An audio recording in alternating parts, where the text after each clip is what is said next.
Үздік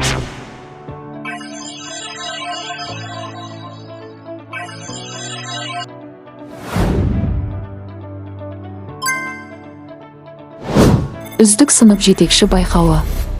Мен Алиаскарова Ляззат Адилхановна, Жамбыл облысы, Мойынқұм ауданы, Бірлік ауылы, Рысқұлбеков атындағы орта мектебінің ағылшын тілі мұғалімі. 6 сынып жетекшісімін. Өмірлік ұстанымым: адал еңбек адамдықтың айнасы. Абай Құнанбайұлы.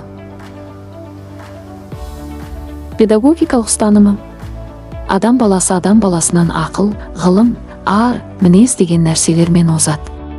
Абай Құнанбайұлы. Тәрбиелік мақсатым: оқушылардың бойына адалдық, әділеттілік, жауапкершілік, отансүйгіштік сияқты адамгершілік қасиеттерді дарыту, өз ісіне, сөзіне және таңдауларына жауап бере алатын, заңды құрметтейтін, адал азамат ретінде қалыптасуына ықпал ету.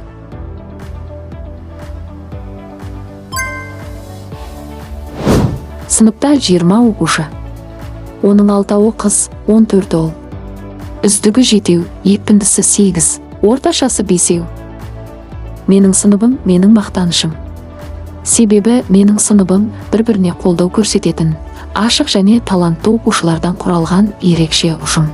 Олардың басты ерекшеліктері: ұйымшылдық пен белсенділік. Оқушыларымыз мектепшілік және қалалық іс-шараларға белсене қатысады, әрқашан бір мақсатқа жұмыла біледі. Оқудағы жетістіктері: сыныпта озат оқушылар көп. Олар ғылыми жобаларға, олимпиадаларға қатысып, жоғары нәтижелер көрсетуде. Адамгершілік қасиеттері: оқушыларымның бойында үлкендерді құрметтеу, кішілерге қамқор болу сияқты адамгершілік құндылықтар қалыптасқан. Біздің сынып бұл тек оқушылар тобы емес, бұл әрқайсысы бір-бірінің болашағына алаңдайтын, не шабыт беретін үлкен.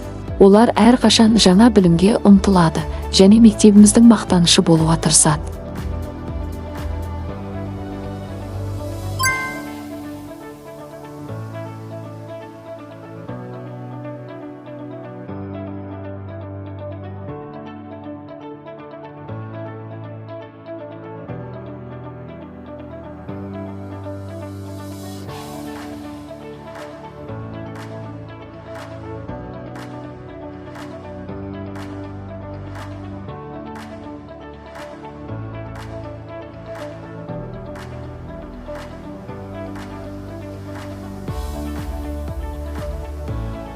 Отбасы тәрбие басы, мектеп тәрбие жарысы атты аудандық семинарға қатысып, іс тәжірибесімен бөлісіп, мадақтамамен марапатталды. Жалпы білім беретін пәндер бойынша республикалық ғылыми жоба конкурсының облыстық кезеңінде оқушым грамотамен марапатталды. Оқушым ағылшын тілінен облыстық кезеңінен эссе жазу байқауына қатысып, сертификатпен марапатталды. Жалпы пәндер бойынша облыстық кезеңінен оқушым дипломмен марапатталды. IELTS ағылшын тілінің халықаралық тестілеу жүйесінің оқушысы Мағзұм Альжана 6,5 баллмен білім деңгейін көрсетті. 4 жетістіктер. 1. Ауыл мектептеріне арналған облыстық кезеңінен ағылшын тілі пәнінен оқушыларым 2 және 3 дәрежелі дипломдармен марапатталды.